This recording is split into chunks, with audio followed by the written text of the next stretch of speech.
mring sahanan ingkang mring kanan seheng kasih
pecating sumena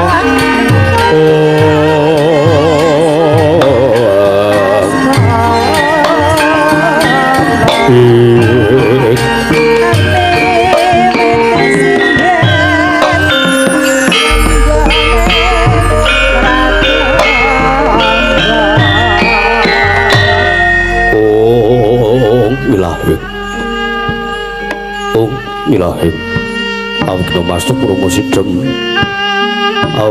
awigna masuk promosidem silat mrengjang jagat karana sirang tondo kawisisanding bisana sono sinamung nang ling lopes tumaksil standun lambeng kudu cinandara tutur katul tetulut-tulat mrih abdeng marabdi ini sedang upama praming niskara karana dadi jaman purwa pinardi tameng lalu tumangga tekap usana aning gundita tangrungging perlambang patumpa-tumpa marmo panggunggung sang merwaning kota Segenjar dumadining Wayang Purwa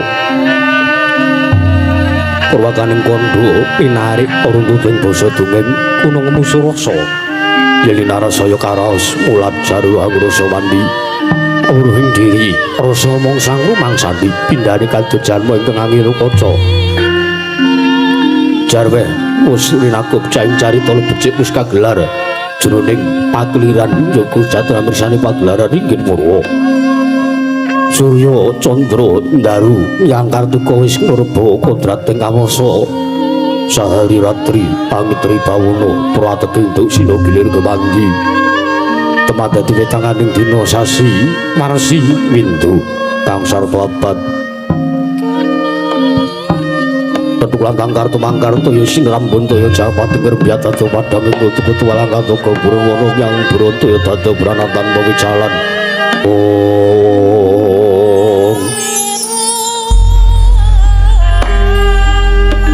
padang tarawangan senari sagi bangerna gengar sumur bawani jagat mungging cakar wetan mungup-mungup mungging kalangan kerabang meranglah lamun keaksayan dilan-dilato bumi saya tangu sumrek sanggang arko atas mublak kanan kiri ning abang esmu cendara kabar bawan senari sanggewang pasonto tanam tugato di juhu royo-royo tamanggu gunung indeng biru moyo-moyo boceng gunung kita malang ngedanu kasih mahaban sono lenggat nggut nganti kaya gunung manguto mego tanpa tawis sang usul yang Allah tasih di luar so angkoyo buku karena tegal sawayi Allah silu taton bedotis nambi sedotan sesidenan mikul garuru pune anggiring rojo kayani sawane ono pirembagan somoro wangi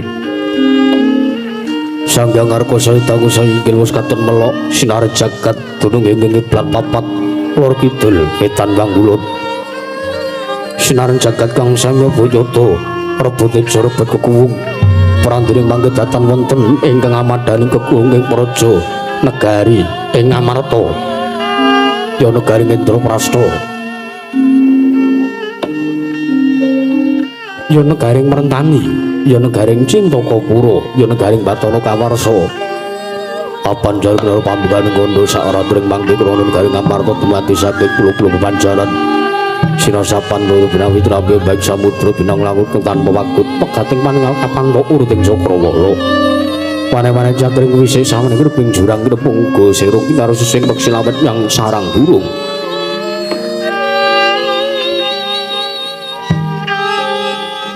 Prandiring mangke negaring amarta lagya manjit marang jaman jono panjang munjung pasir pamukira jinawi kemari pakar tata-tata ora harjo dasar guru kang gedhe puri padang jagat durga sutur padukun carani turta kasusuring manca praja la sinambawa witung astupa sareng adil bangsa negaring amarta menangira den ucapna dasa namane sang nata jejuluk sang nata Prabu Puntadewa ya sang nata guna tali krama ya sang ajata satru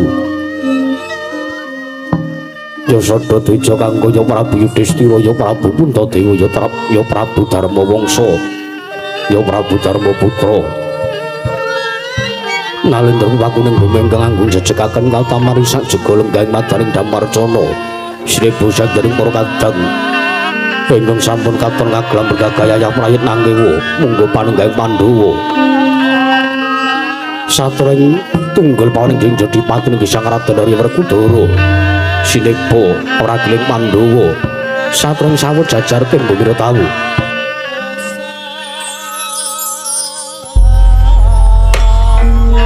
Prandiring mangke kodheng menggaling sang Natarsa amenggalih dhateng murcanipun kang rayi panengan arep dhumateng pasewakan datana bane walang alisik sang Japara kawula samya ganting masisiran jejel riyel arepet pepet pipit parasa satatupan benggul datan musla labes gandeng mursi benjang yang bludak gendera rontek umbul-umbul kekiterangan danu yaya monting mongso labu payung mekar mendi jamur bateng mongso ndeng tumbang raku jati ngaran mongso katiga Prandiri tijem namirawi pun pandi tenepal kondo sang resi waro bismo dadosaken kumanggiling wijiling mangandika sang Prabu Darma Kusuma dereng kawedharing lisan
kasewakan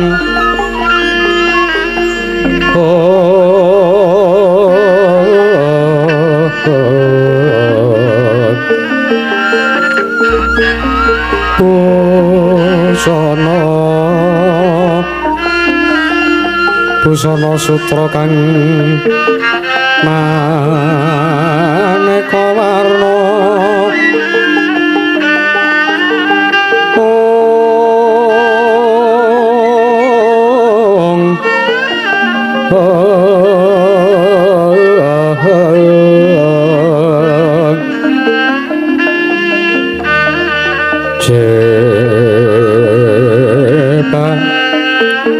Puspitano Tyono Nyang Mansra Sarwarokmo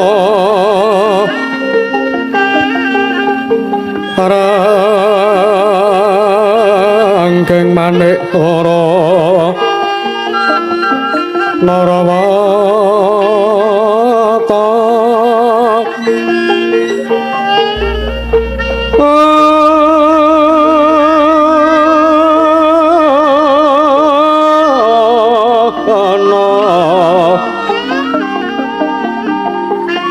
Obro prabanyo kang sumirat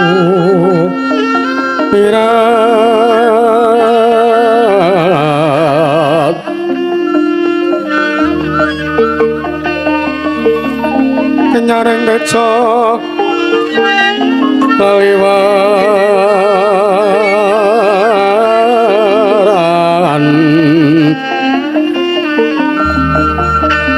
alat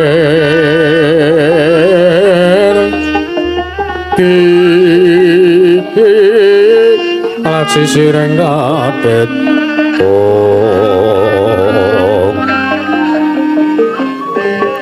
wimbo kekondo mrek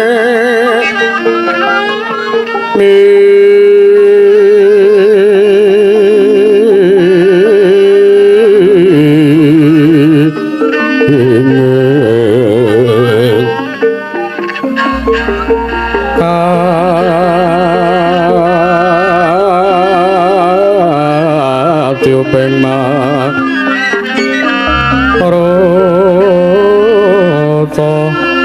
mando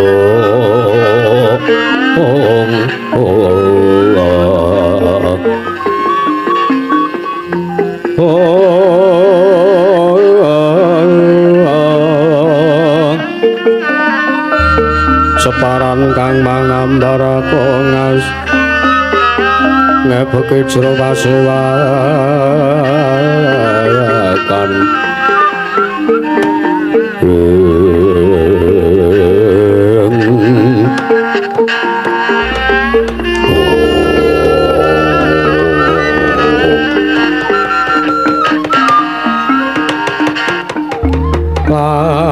lamun sira angakuru kaki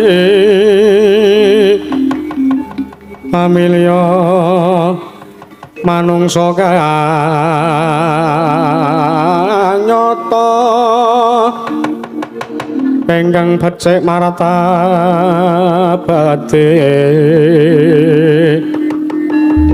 sarta kawruh ing hukum kang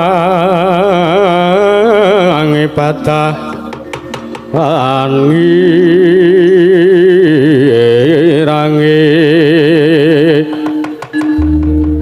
saka wong tapa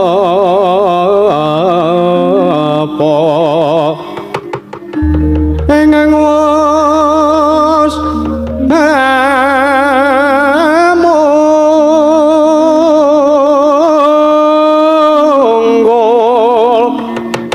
tan mikir pawehing liyan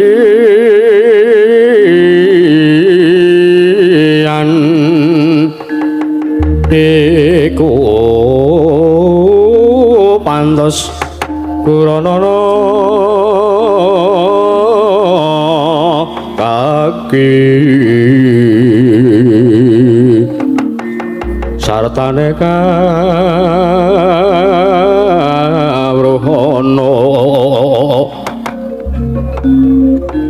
Om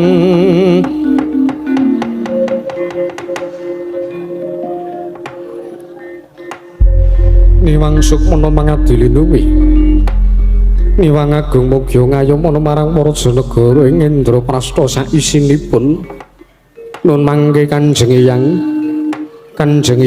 Mahatmawara Bisma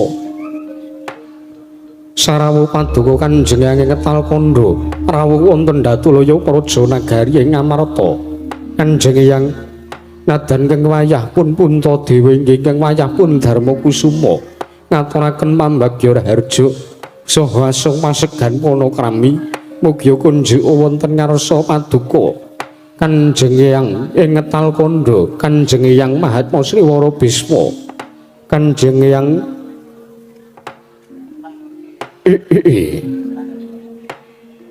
Ung sekaring bawana langgeng ya nggih Putu Prabu marmanipun yang nampa pambagyaning Putu Prabu Puntadewa samengko pun yang sowan ana ngersaning Putu Prabu Darmakusuma Putu Prabu pambagya harja wis priyantama sartane asung pasegan panakrama uga wis kunjuk ana ngarsanipun yang banget gawe marem sartane gawe bombonging pun yang ing Ketalkanda ya mung ora liwat pun yang ngaturake pudya pangastawaning pun yang wae kunjuk ana ngersaning Putu Prabu Darmakusuma Putu Prabu Puntadewa kawula nuwun inggih Kanjeng Hyang marmanipun pangestu paduka Kanjeng Hyang Ketalkanda pun Kanjeng Hyang Resi Bisma sampun sanget anggen kula nambi dahat kalingga murda kapetekaken wonten ing jajara meketing Waradaya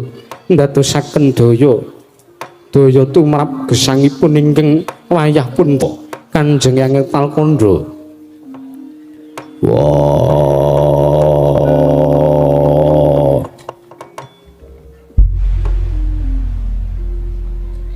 Bisma kakekku sarawing Bisma kakekku ing Ketalkanda nggonmu rawuh tedhan ing Rajanegara Ngamarta nadyan aku ya Werkudara putumu tunggul pawenang jeng Jedipati ngaturake sembahku katuraya basaku tampanuna iya Werkudara putuku cah bagus wong gagah wong deksa sira putuku ing Jedipati wis atur basa ngersanipun yang ora liwat pangestuning pun yang wae tampanuna kagegem dadake jimat ora liwat prayoga nugun mulunggu ana ngarsane barep kakangku Bisma kakekku iya Werkudara kaya wis ora kurang prayoga sawanipun anggir putuku cah bagus Jedipati nun mangke Kanjeng Hyang sarawuh paduka Kanjeng Hyang Bisma ing Ketalkanda rawuh wonten Praja Nagari Ngamarta nadan keng wayah pun nakula ngaturaken sembah sungkem pangabekti kula kunjuk ya nakula tak tampa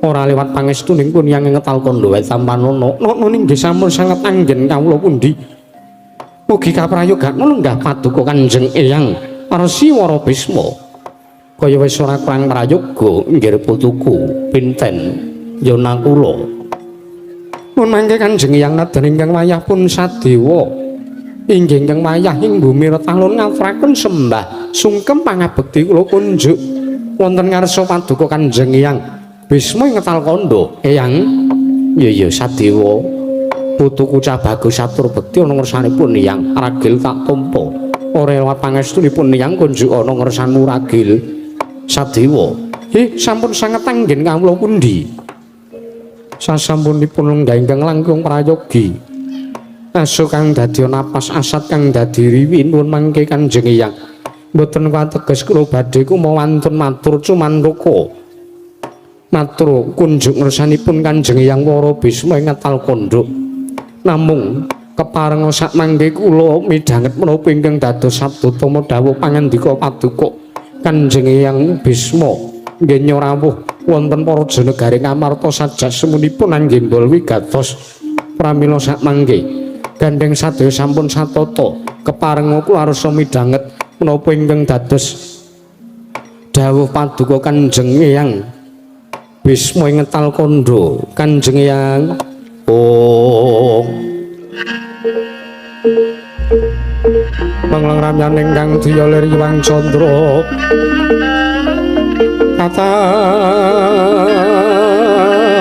katawangan sumo penjas kato ritan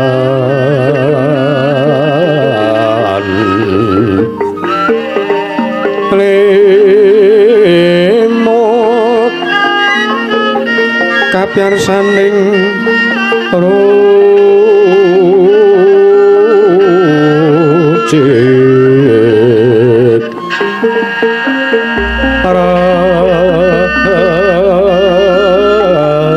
remeng Drigama nawung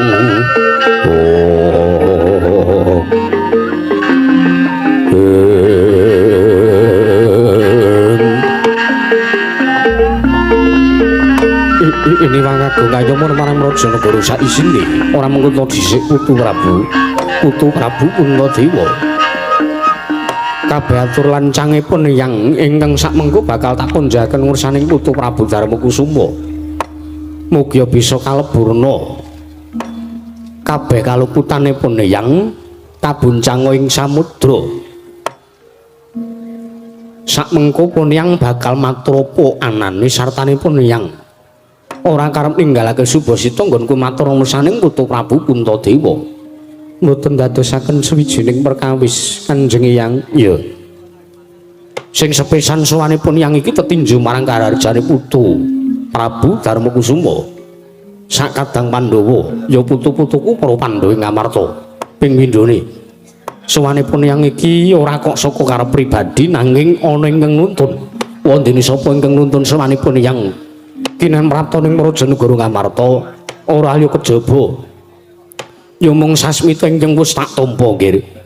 Sasmita ya wangsit saka para Jawata ingkang ngandhakake sartane dewa ingkang paring dawuh yen to sakmengko negara Ngamarta ketaman pepeteng. Merga ngendikaning dewa miturut apa ingkang wis pun yang tampa nalika nampa Sasmita ingkang lumantar saka pasumpenan negara Ngamarta kuncatan kekuwung sartane negara ketaman pepeteng iki disababake saka murcane putuku Arjuna ingkang wis ana telung candra linggar saka kedaton negara Ngamarta. Perkara iki ingkang sepisan bakal tak genahke sartane bakal tak jatekke lan mun yang bakal nupriksa ana ngursaning Putu Prabu Darmakusuma. Apa ya Sasmita ingkang tak tampa iki mau mung kabar ngaya-wara apa kandhek ana ing pangucap apa malah kababar dadi pakarti Putu Prabu. Iya jagat pangestu karo Kanjeng Eyang. Piye Putu Prabu Puntadewa? Rapa ingkang sampun dados dawuh pangandika paduka menika langkar kemara nyata. Lan estu bilih sakmangke negari Ngamarta ketaman pepeteng ingkang peteng boten sanes kejawi namung manahipun ingkang wayah pun Darmakusuma. Awit linggaripun kadang kula panengah inggih menika pun Arjuna Kanjeng Eyang. Waladala yen mangkono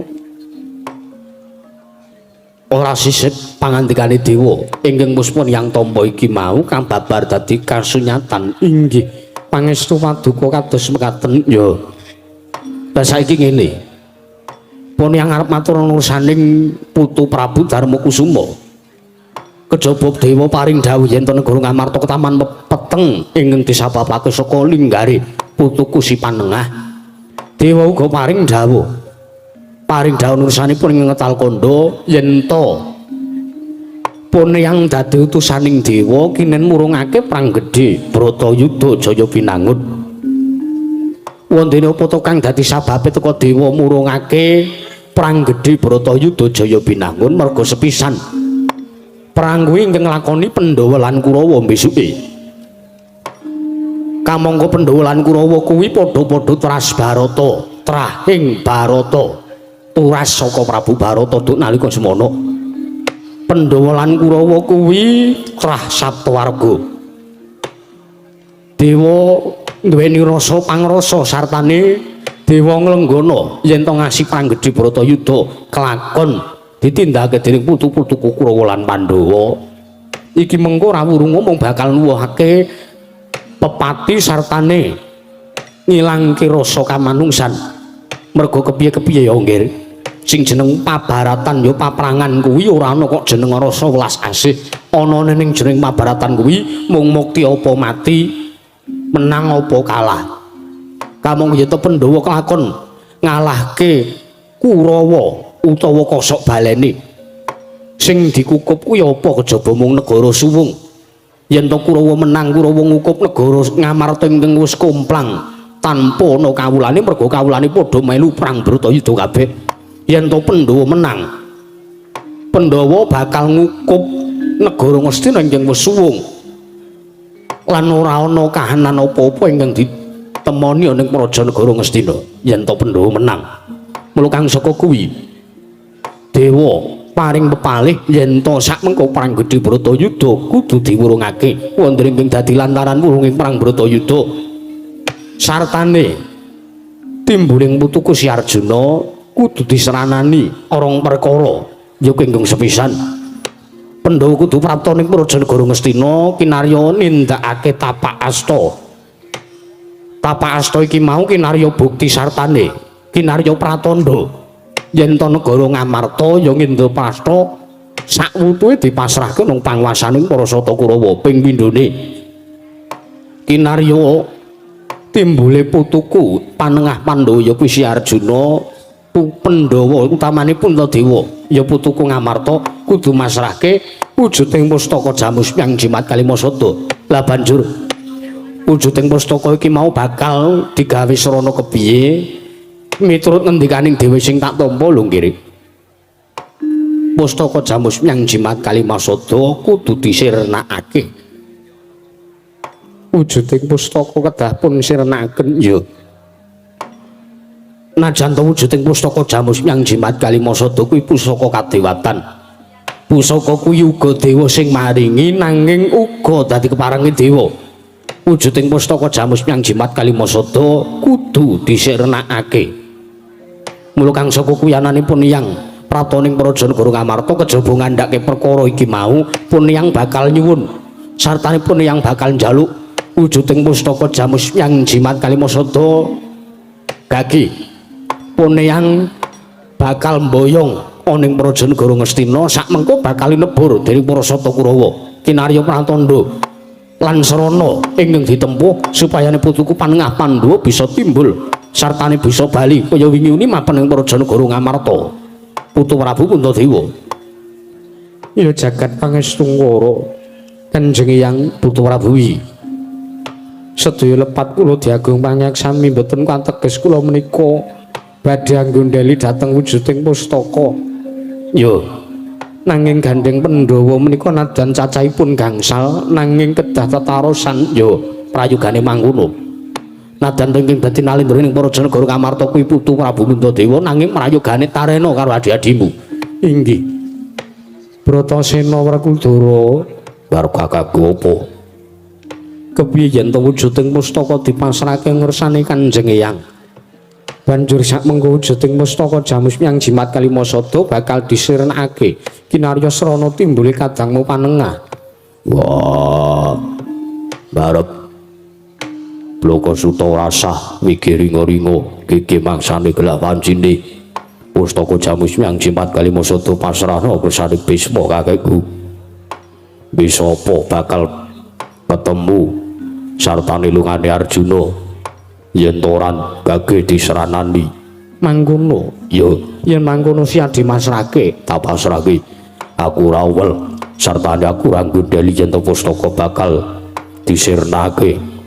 Nah kula kepiye kula namung ndereke mawon Koko Prabu mboten ngateges kula bar bab pisan ngendikanipun Kakang Mas Werkudara nanging kula namung ndereke mawon jernyatanipun kula menika pirengane ngragil Pandhawa mangkono inggih Pramila kula kinten atur kula mboten badhe dipun antepi jenyatanipun ingkang langkung sepuh kemawon ngeparengaken kenging menapa kula mboten mekaten Koko Prabu. Yen ngono siadi ikhlas kula ikhlas lan batos. Sadewa kula wonten dawuh kepiye Dimas mungguhmu. Perangane Pandhawa ora duwe atur kala mangsane siadi ingkang duweni atur. Kepiye yen to wujuding pustaka dipasrahke ngersane Kanjeng Eyang pangriyen Koko Prabu ngempil kamardikan madu anggen sami wawan sabda kula badhe majeng anggen kula sowan wonten sawijining perkawis ingkang kedah kula aturaken dhateng ngersanipun Kanjeng Hyang Bisma Ketal Kondo iya diaragil tak sumanggakake Sadewa ya tangsen kajeng Siti Gung Siti Tanaya majeng datan posisi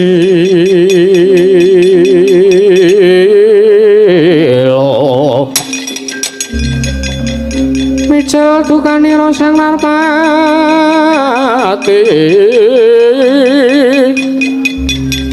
onanggara kanan dhewe kumri wis bocah ing awis yen sinapen marang sakedheng murub dadi dahana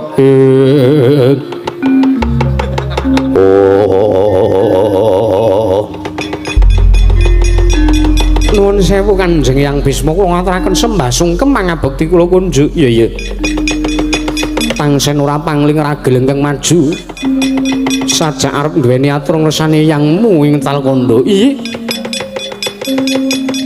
nuwun sewu Kanjeng Hyang kepiye mboten kateges kula koma wantun mboten kateges kula menika lancang badhe matur wonten ngersanipun Kanjeng Hyang Bisma Ketal Kondo nanging kula menika namung badhe nglejah dhateng menapa ingkang dados pangandika paduka kala wau lho arep nglejah aturipun yang ingkang endi sing endi sing arep mbok glejah jernyatane iki aturku iki mau miturut pangandikaning dewa inggih kula pitados Kanjeng Hyang iya jalaran paduka menika pandhita ingkang estu sampun luhur ngilmunipun lan sampun nilar dhateng kadonyan pramila ngrasuk busananing kabrahmanan sinten to sing boten mangertosi kondhangipun Begawan Bisma ya Sang Raden Dewa Brata duk kunanipun ingkang kadigdayane kliwat ukur kula pitados iya banjur apa ingkang arep mbok aturake mangkiriyen kula menika namung badhe nglejah pangandika paduka aturku sing endi babagan sasmitaning dewi ingkang sampun paduka tampi nuwun sewu dewa ngendika bilih paduka dados lantaran murungipun perang Bratayuda lan dados lantaran timbulipun Kakang Mas Panengah Pandhawa inggih menika Kakang Mas Arjuna srana nglebur lan nyirnaken wujudipun pustaka Jamus Nyang Jimat Kalimasada mangkiriyen kula tak nyuwun pirsa kowe arep takon apa dewa sing paring dawuh kados mekaten menika sinten tegese piye lho dewa ingkang maring wisik dewa ingkang maring mangsit sasmita kados mekaten menika kula wau sinten dewanipun sinten pukulun sinten wewisikipun kayiwanganipun pundi menapa kayiwanganipun Suralaya menapa Swargadahana menapa malah kayangan Surdaya sinten dewa ingkang paring dawuh kados mekaten waduh Sedewa wonten dawuh yen to kowe takon sapa dewa sing maring dawuh ngersanipun Hyang pun Hyang ora mangerteni lho dewa menika menawi badhe paring wisik tartentu nepangaken dhateng diri pribadinipun lho iya adat sabene ngono ning iki mau ora dadi sing gedhe pangapuramu yen to pun Hyang ora iso matur sapa dewa sing maring dawuh menika ora ngane-anehi piye apa sing aneh-aneh saka ngendikaning dewa mboten sampun mboten sadipun rembug perkawis menika nanging kula badhe nyuwun pirsa malih kowe arep takon apa meneh kenging menapa murcanipun Kakang Mas Arjuna inggih Kakang Mas Janaka ingkang nguncat saking negari Ngamarta ndadak dipun sranani leburipun pustaka Jamus Nyang Jimat Kalimasada Sedewa wonten dawuh perkara iki pun yang uga ora mangerteni mergo iki mung ngendikane dewa. Lah lajeng sinten dewane? Pun yang wis matur ora ngerti. Lah iki kok aneh-aneh. Dewa kok ora ngerti sapa sing ngendika iki. Menawi paduka mboten mangertosi kula tak nyuwun pirsa menawi paduka menika nganggep wayah dhateng Kakang Mas kula ing Madukara mesti kemawon paduka kapal murcanipun oncatipun Kang Mas Janaka menika wonten pinten perkawis lungane Janaka kuwi disebabake telung perkara menapa kemawon sepisan ya kuwi payo katempuh samirana tegesipun payo katempuh samirana kuwi ening ngendi ana pabaratan ening ngendi ana paprangan mesti Arjuna ngluruk mula kuwi ingkang dadi jalaran lan dasar Arjuna cacekana Guru Ngamarta menika ingkang sepisan ya ingkang kaping kalih menapa ping pindhone ya kuwi wiku Aldaka menika tegesipun lungane Janaka meguru marang pendhita anyar utawa pendhita ingkang kondang ilmune kondang kasudebyane lajeng ingkang angka 3 to inggih tak disiki ora banjur ingkang angka 3 ya kuwi wanita kadalu krama tegesipun Janaka lungane saka negara Ngamarta rabi teges lunga saka negara Ngamarta bali ning negara Ngamarta wis gandeng wedokan inggih bener apa ora inggih leres nek ngaten panjenengan kok estu Kanjeng Yang Bisma ingkang sejati lho piye aku kok kowe kok tido-tido karo pune yang wis to gage sajak arep mepalangi lehku arep mboyong wujuding pustaka inggih kula nggondheli menawi pustaka Jamus Myang Jimat Kalimasada badhe dipun lebur wah ragil wonten dawuh Kakang Mas ora sah kukian gunem sing tanpa guna kowe rasa bebangal kowe rasa wangkut satane kowe rasa wangkal Pandhawa papat wis padha nyarujuk ila kok mung kowe sing ora sarujuk sartane mung kowe sing gondhali yen to pustaka dilebur dening Yang Bisma nuwun sewu kedadipun gleja lho Kakang Mas mengke menawi ngantos Kanjeng Yang Bisma menika namung ngendika ingkang ngayawara kamangka dewa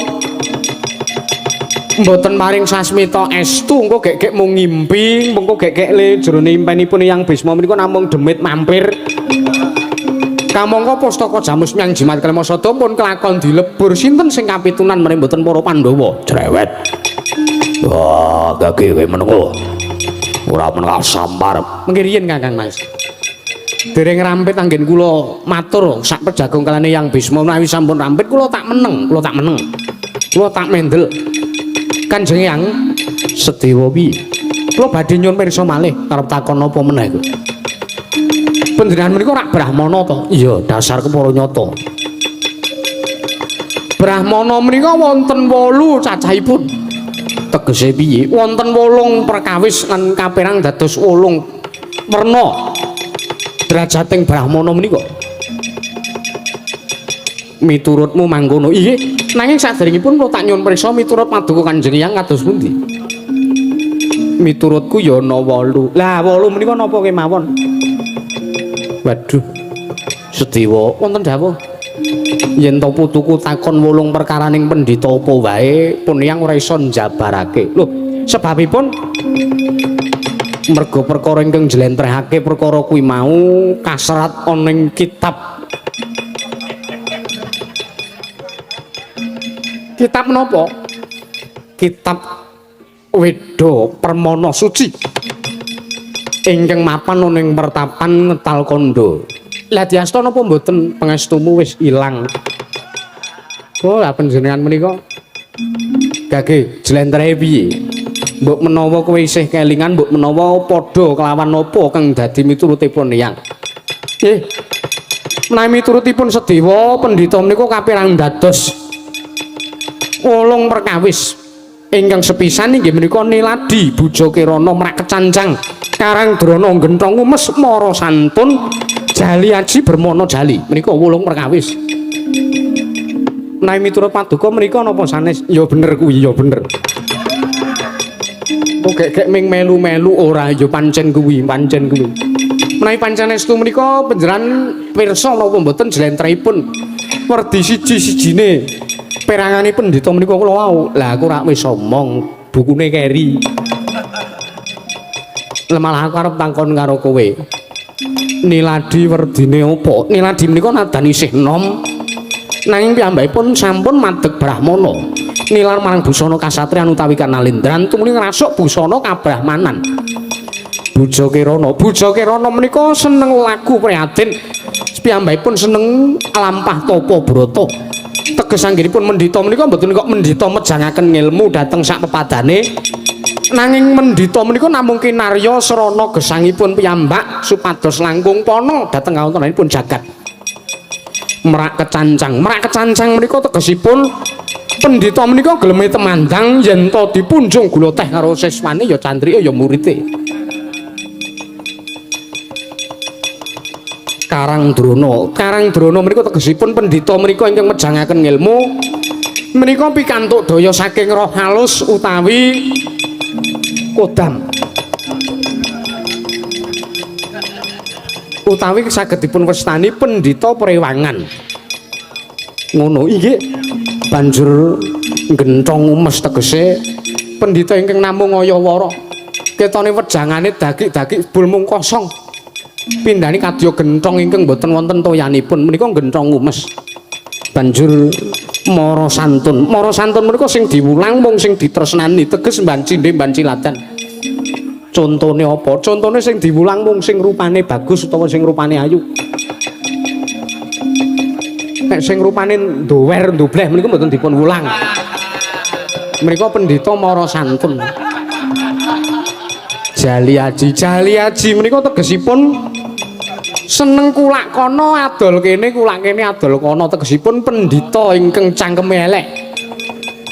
Durna kuwi lah mbok menawi banjur ingkang pungkasan mau apa Brahmana Jali tegese Brahmana Jali ya kuwi pintere sumarah marang Gusti teges pinteripun Brahmana menika namung saking dayaning wahyu tawi sampun dipun piji dening wakiling Gusti nggih menika para Jawata kapatah dados Brahmana mangkono inggih. Lan nuwun sewu panjenengan kemawon mboten pirsa jlentring wolung werni ning pendhita lah kok badhe mboyong wujuding pustaka. Wah, Sedewa. Wonten dawuh Kakang Mas, menapa badhe mboten trima? Kula badhe sampean tegeli napa pripun? Meneng ora we. Kula sampun matur kula menenge nek empun rampung leh kula sak pejagong kalih yang bisa dipateni kuwi sinadang swarga dening para dewa. Monggo menawi badhe mejahi dhateng kula. Wah.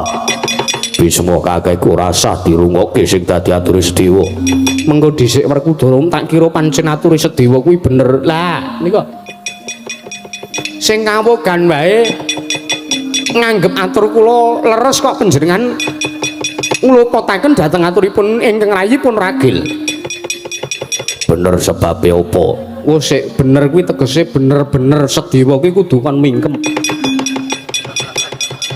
Oh lah setan ora. Kanjeng Eyang kok mbok setan-setan ke kajengipun. Panjenengan menawi badhe wonten kalih kula, oh Koko Prabu to niku. Kula kinten nek Kakang Mas Nekula. Sedewa kowe meneng apa ora? Mboten badhe meneng. Kula badhe nggondheli dhateng lekasipun Kanjeng Eyang Bisma ingkang badhe nglebur pustaka Jamus Nyang Jimat Kelima Sada. Wah, tak hitung lho medhe ping peninggal. Ora minggat saka daton Ngamarta lak gecek ndasmu. Lah nek ngaten kula malah nyuwun pamit.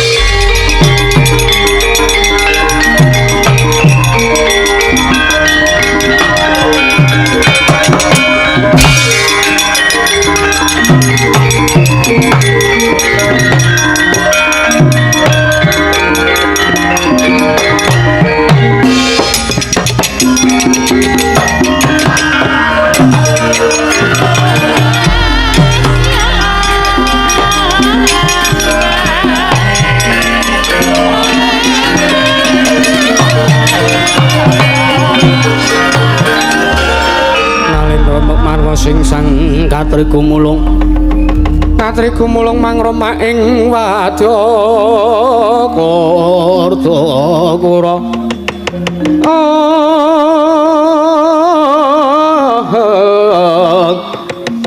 Broto kurore kakiri kiri Kanjeng yang perkawis menika kados pundi ya ora kepiye-kepiye nggih Putu Prabu. Wah, nanti aku tegel nundung marang adikku Ragil. Ya wis ora apa-apa, nek nyatane anane dheweke dadi pirangane Pandhawa mung ngribeti sartane mung mepalangi karepane para Pandhawa. Ya pancen kudu ditundung minggat, mapano enengo gunane apa? Bener. Yen mangkono kaki, Puntadewa kakangku ya marep kakangku. Kadanging pun Kakang Yayi Werkudara wi. Pasrahno wujuding pustaka Jamus nyang Jimat Kalimasada. Ben Janaka kaki timbul sartane perang Bratayuda wurung. Lan sak mengko negara Ngamarta bisa rukun Pandhawa isa tentrem beri urip ning Jagatraya merga ora ana ingkang ucik keprabonmu ya kuwi Duryudana kakangku sak Kurawani. Iya. Mrengake mekaten Kanjeng Hyang. Sak mangke kula aturi nampi. Kula pasrahaken wujudipun pustaka Jamus Hyang Jimat Kalimasada wonten ngarsa paduka. Iya yen mangkono pun Hyang mung kari nampa nggih Putu Prabu.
Lega rasanipun yang merga pun yang wis nampa marang apa kang dadi panjaluke dewa. Mekaten Kanjeng Hyang. Iya. Ya mung Werkudara. Bisma kakekku apa? Sing jenjem atimu. Masrahke pusaka kuwi pancen abote kaya masrahke bojo. Yo. Aku ora tau. Sing masrahke bojo bola-bali ping barep. Ini ya Drupadi bali meneh. Ayo mbok menawa pancen wis dadi jodhone kok ya ora. Sampun Putu Prabu kula nyuwun pamit. Nggih Kanjeng Hyang. Nanging engko dhisik aja ngasih Pandhawa keri kaya wis apa ingkang wis pun Hyang tampa. Sarta napa ingkang wis diaturake ngarep mau yen to Pandhawa kudu prapta ning Prajanegara Ngastina. Ya kuwi nindakake tandha tapak asta kinarya pratandha negara Ngamarta kapasrahke dening panguwasaning para Sata Kurawa. Nanging menapa ugi badhe kelampah kanthi jenjem menawi para Pandhawa godhang. Wis, tak kira rasa gagas sing padha lunga. Mung wektu dina iki mung menggalih babakan wurunge panggedhe Bratayuda.